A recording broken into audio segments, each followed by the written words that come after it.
আমাদের রাহাবাদ আমাদের ইসলামী আন্দোলনের ইসলামী এই হুকুমতের জন্য যারা আসলে দীর্ঘদিন যাবৎ জেল খেটেছেন, জুলুম নির্যাতনের শিকার হয়েছেন, সেই মুফতি মোহাম্মদ ইজহারের সন্তান মুফতি হারুন ইজহার বিশিষ্ট ইসলামী স্কলার, বিশিষ্ট লেখক এবং বিশিষ্ট ইসলামিক বক্তা।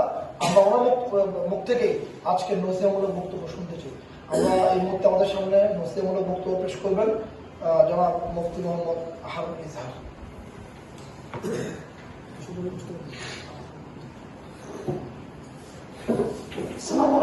السلام عليكم ورحمة الله وبركاته. الحمد لله والسلام على عباد المصطفى ما بعد.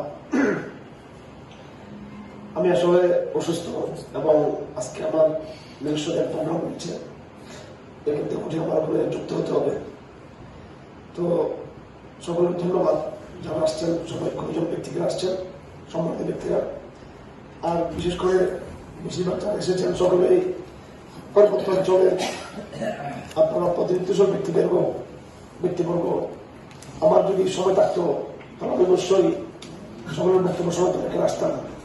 আমি আসলে শোনার জন্য এসেছি, বলার জন্য এইভাবে আমি আসিনি। আমি দু একটা পয়েন্ট এখানে বলতে চাই, সেটা হলো আমাদেরকে সমস্যা গোড়া চিহ্নিত করতে হবে। পার্বত্য চট্টগ্রামের সমস্যাকে আমরা বাংলাদেশের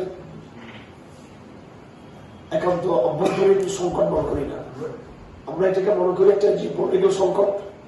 এটা একটা আরোপিত সংকট, চাপিয়ে দেওয়া সংকট। এটা এমন কোনো বিষয় না যে আমাদের রাজনৈতিক দলগুলোর মধ্যে পারস্পরিক সংঘাত কিংবা নৃতাত্ত্বিক গোষ্ঠীগুলোর সাথে মূল বাঙালি জনগোষ্ঠী একটা নিজস্ব আভ্যন্তরীণ পরিসরের একটা লড়াই।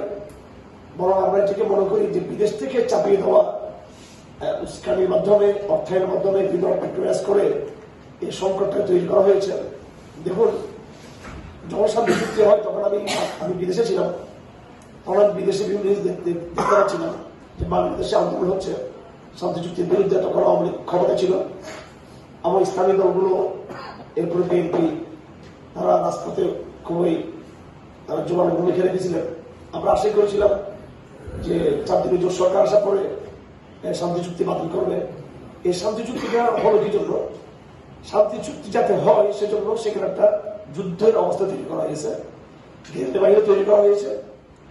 এটা তার আগে থেকে পরিকল্পনা ছিল যে আমরা গেরিলা বাহিনীর মাধ্যমে একটা চাপ সৃষ্টি করে কোন একটা পলিটিক্যাল মুখ্য সুযোগে আমরা এই বাংলাদেশ গভর্নমেন্টকে, যে গভর্নমেন্ট জিয়াউর রহমান আমলে শক্তিশালী লিডারশিপের মাধ্যমে পার্বত্য চট্টগ্রামকে তিনি প্রজ্ঞার রাজনীতির মধ্য দিয়ে, লিডারশিপের রাজনীতি তিনি সেটাকে সমাধান করে ফেলেছিলেন। অবশ্যই জিয়াউর রহমান সাহেব ওখান থেকে বের করে এনে আবার যেন ওখানে আধিপত্যবাদ প্রতিষ্ঠা হয়, তার জন্য তারা চক্রান্ত করেছে যে এখানে সশস্ত্র গেরিলা যুদ্ধ হোক।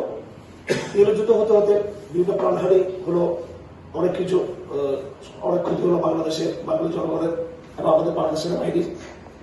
এরপর হঠাৎ আওয়ামী লীগ যখন ক্ষমতা আসলো 96 নির্বাচনের মধ্য দিয়ে আওয়ামী লীগের ক্ষমতা আনা হয় আন্তর্জাতিক এবং ভূরাজনৈতিক বিভিন্ন চক্রান্তের মধ্য দিয়ে, এবং এটা পূর্ব পরিকল্পিত। এই শান্তি চুক্তি এটা আগে থেকেই ধার্য ছিল, যাই একটা লড়াই মারামারি হোক, যেমন আমরা বলি তুমি গিয়ে মারামারি করো, আমি গিয়ে ছড়ে দিব, বিষয়টা এরকম ছিল। ঠিক এরা যুদ্ধ করলো, মারামারি করলো। এরপর এই বিদেশি শক্তি, বিশেষ করে ভারতের কথা বলতে চাই যে ভারত এই শান্তি চুক্তিটাকে আমাদের উপর চাপিয়ে দেয়। তো শান্তি চুক্তির সাথে গেরিলা যুদ্ধের কিন্তু একটা যোগসূত্র রয়েছে। ধরুন যদি এই শান্তি চুক্তিটা যদি গেরিলা যুদ্ধ শুরু হওয়ার আগে হতো, তাহলে কিন্তু অবশ্যই এটা চুক্তির ধরনটা আরো অন্যরকম হতো। আর এই বছর একটা কথা আছে, একটা কবিতা,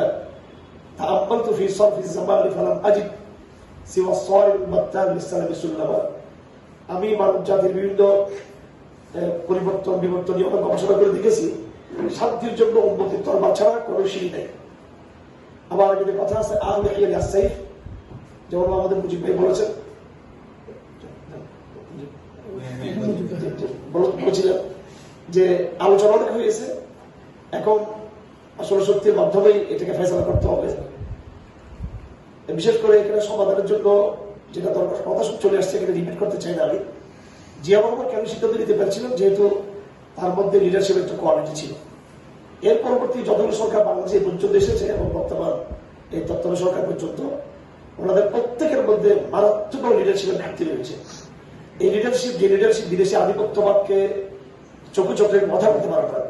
বাংলাদেশে বিগত 17 বৎসর যে ফ্যাসিজম আমাদের চেপে বসেছিল, সবাই আমরা হাসিনের বিরুদ্ধে বলতেছি, আওয়ামী লীগের বিরুদ্ধে বলতেছি, কিন্তু কথা হলো এদেরকে টিকিয়ে রাখছে কারা? যখন আমরা হাসিনের বিরুদ্ধে বলি সবাই হাত তালি দিয়ে বিএনপি জামাত সবাই একমত। আর যে আমরা ভারতের বিরুদ্ধে কথা বলি তখন দেখে আমাদের মধ্যে রণভঙ্গ দেখা যায়। আমরা মূল ক্রাইসিস চিহ্নিত করতে চাই না। পার্বত্য চট্টগ্রামের সুরক্ষার লড়াই, এর জন্য ভারতের বিরুদ্ধে আমাদেরকে সুস্পষ্ট একটা অবস্থান নিতে হবে। আমাদেরকে আমি এই সমস্যার সমাধান হবে, সামরিক পন্থায় হবে। আর আমি ইসলামের পার্সপেক্টিভে বলতে চাই, ইসলাম এত কূটনৈতিক একটা ধর্ম, মানে এত মানবিক একটা ধর্ম যে ইসলাম জাতি উপজাতি শব্দগুলো ইসলাম ব্যবহার করে না। ইসলাম সংখ্যালঘু সংখ্যাগুরু সে শব্দগুলো ইসলাম ব্যবহার নিষিদ্ধ। সংখ্যালঘু বললে সেখানে তাকে টেহ করা হয়, উপজাতি বলে তাকে টেহ করা হয়। এমনি তাকে জাতি গোষ্ঠী, আবার আদি গোষ্ঠীও বলা যাবে না ঐতিহাসিক কারণে। ইসলামে স্পষ্ট বলা আছে যে ইসলামী শাসন ব্যবস্থার আন্ডারে যারা থাকবে তারা আহলুল জিম্মা হবে, যাদের আর্থিক এবং যাদের অর্থ, জান, মাল এবং ইজ্জত সবকিছু সুরক্ষার দায়িত্ব ইসলামিক গভর্নমেন্ট। হযরত আলী রাদিয়াল্লাহু হাদিস ছিল। এবং ইসলামের ১৫০০ বছর ইতিহাসে প্রায় ১২১৩ বছর নিবিড়ভাবে ইসলাম যে বিশ্বকে শাসন করেছে, পৃথিবীর অসংখ্য অঞ্চল ইসলাম শাসন করেছে। ওইসব জায়গায় দেখা গিয়েছে যে ইসলাম নিজে মাইনরিটি ছিল, শাসক গোষ্ঠী ছিল মাইনরিটি, আর জনগণ ছিল বেশিরভাগ খ্রিস্টান। তো ইসলামের অভিজ্ঞতা আছে ইসলাম কিভাবে মাইনরিটিকে শাসন করে, কিভাবে মেজরিটি কিভাবে শাসন করে, কিভাবে সৌহার্দ্যের মাধ্যমে, সচেতনতার মাধ্যমে, অধিকার প্রতিষ্ঠার মাধ্যমে। সুতরাং আমাদের বিগত ইতিহাসের ফরম্যাটে দেওয়া আছে যে আমরা কিভাবে অধিকার দিব। আমরা বলছি যে শক্তির মাধ্যমে